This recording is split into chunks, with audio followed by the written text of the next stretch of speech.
kedatangan sekutu serta perjuangan mempertahankan kemerdekaan.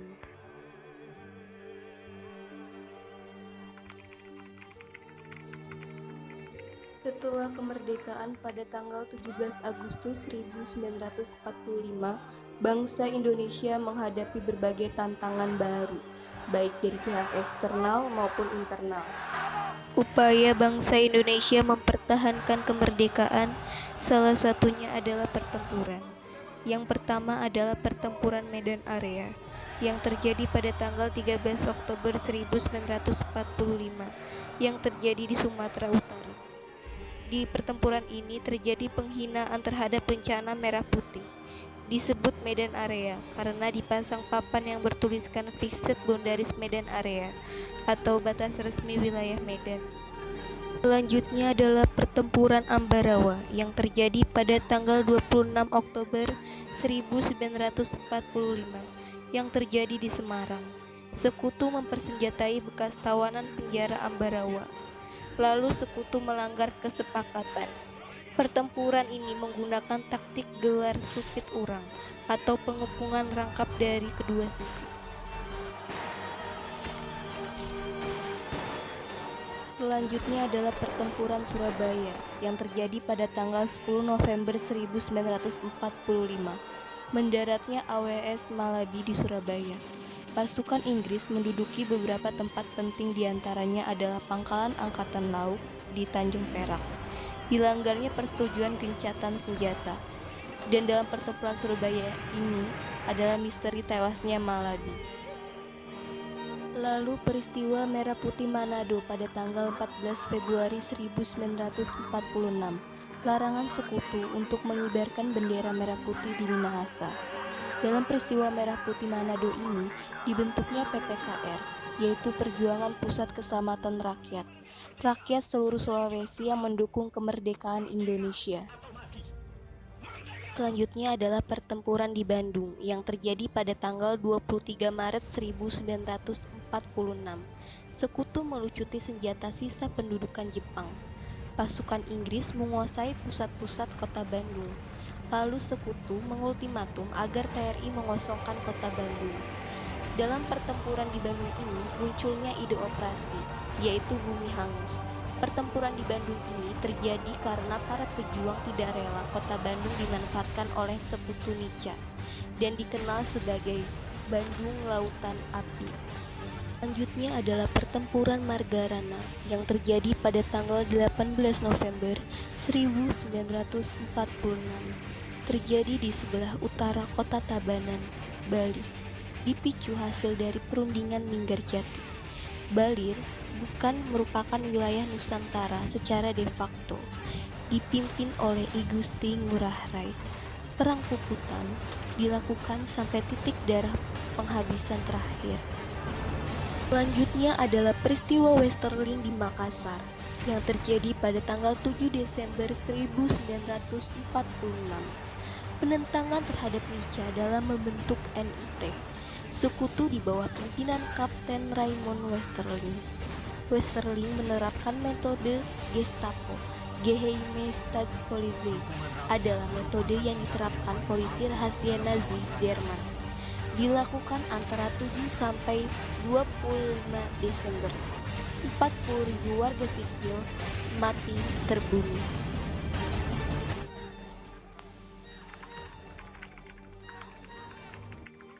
Dukungan terhadap kemerdekaan dan kedaulatan Indonesia mengalir dari negara-negara sahabat, yaitu Australia, India, dan Liga Arab. Dan terbentuklah Komisi Tiga Negara atau KTN. Indonesia ingin menjadi negara merdeka yang berdaulat penuh. Kerjasama antara Indonesia dan Belanda tetap dilanjutkan, tetapi merupakan kerjasama antara dua negara yang merdeka. Maka muncullah beberapa perundingan. Yang pertama adalah perundingan Linggarjati, berlangsung di Linggarjati, Cirebon, Jawa Barat. Hasil dari perundingan Linggarjati adalah Belanda mengakui secara de facto Republik Indonesia dengan wilayah kekuasaan meliputi Sumatera, Jawa, dan Madura. Indonesia dan Belanda akan bekerja sama dalam membentuk negara serikat atau RIS. RIS dan Belanda akan membentuk Uni Indonesia Belanda yang diketuai oleh Ratu Belanda. Perundingan Linggarjati ditandatangani pada tanggal 25 Maret 1947. Dampak negatif adalah wilayah tidak meliputi Sabang hingga Merauke. Wilayah Indonesia di luar de facto oleh Van Mook diproklamirkan secara sepihak. Ini yang kemudian disebut garis wilayah Van Mook. Akibat dari perundingan Linggarjati adalah terjadinya agresi militer satu. Selanjutnya adalah Komisi Tiga Negara atau KTN, dibentuk oleh PBB pada tanggal 25 Agustus 1947.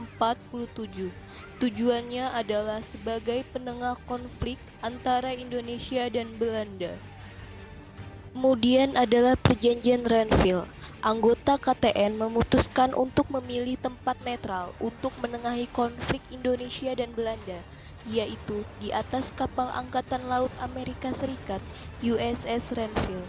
Hasil dari Perjanjian Renville yaitu Indonesia menyetujui RIS. Belanda bebas membentuk negara federal di daerah yang didudukinya. Indonesia bersedia menarik pasukannya dari wilayah garis Van Mook. Hal ini memicu agresi militer 2. Dalam keadaan agresi militer 2, PBB menggelar sidang pada tanggal 24 Januari 1949 yang menghasilkan sebuah resolusi. Yang pertama adalah Belanda harus menghentikan semua kegiatan operasi militernya dan Indonesia harus menghentikan aktivitas gerialnya. Lalu yang kedua adalah Belanda harus membebaskan dengan segera dan tanpa syarat. Yang ketiga, Belanda harus memberikan kesempatan kepada para pemimpin Indonesia untuk kembali ke Yogyakarta, saat itu adalah ibu kota. Lalu, serta mengembalikan kekuasaan Indonesia yang telah disepakati dalam Perjanjian Renville. Kemudian adalah secepatnya akan dilakukan perundingan kembali. Lalu segera dibentuk Dewan Pembuat Undang-Undang Dasar Negara Indonesia Serikat paling lambat pada tanggal 1 Juli 1949. Kemudian yang terakhir adalah Dewan PBB mengubah nama KTN menjadi United Nations Commission for Indonesia, dan resolusi tersebut tidak dipatuhi oleh Belanda. Selanjutnya adalah Perjanjian Romroyen. Pada tanggal 17 April 1949, UNCE membawa kembali Indonesia dan Belanda ke meja perundingan. Delegasi Indonesia oleh Muhammad Roem, delegasi Belanda oleh Frederik van Rooyen. Hasil berupa Romroyen Statement. Indonesia yang pertama, memerintahkan seluruh pengikut republik yang bersenjata untuk menghentikan perang gerilya. Yang kedua, bekerja sama dalam ketertiban, keamanan, dan perdamaian. Yang ketiga, turut serta dalam KMB di Den Haag. Belanda yang pertama, menghentikan aksi militernya. Kedua, menyetujui pemerintahan Republik Indonesia ke Yogyakarta. Ketiga, menyetujui Indonesia sebagai bagian dari negara Indonesia Serikat. Yang keempat, berusaha akan menyelenggarakan KMB. Selanjutnya adalah Konferensi Inter-Indonesia yang terjadi pada tanggal 19 Juli sampai 22 Juli tahun 1949 dan pada tanggal 31 Juli sampai 2 Agustus 1949. Konferensi ini memutuskan beberapa hal. Yang pertama, Angkatan Perang Republik Indonesia Serikat merupakan angkatan perang nasional. Yang kedua, TNI merupakan kekuatan inti Angkatan Perang Republik Indonesia Serikat. Yang ketiga, pertahanan negara akan menjadi tugas dan hak pemerintah RIS. Selanjutnya adalah Konferensi Meja Bundar pada tanggal 23 Agustus 1949 sampai dengan tanggal 2 November 1949. hasil dalam KMB.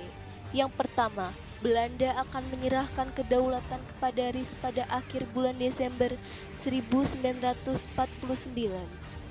Yang kedua, diputuskan pula beberapa persetujuan pokok yang terkait dengan masalah keuangan, ekonomi, sosial budaya, dan lainnya.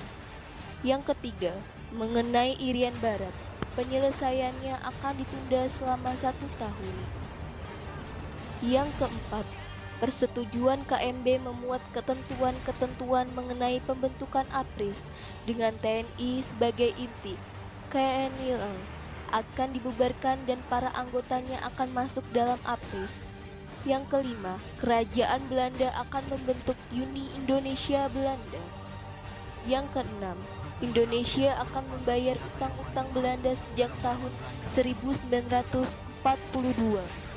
Lalu penyerahan kedaulatan pada tanggal 27 Desember tahun 1949.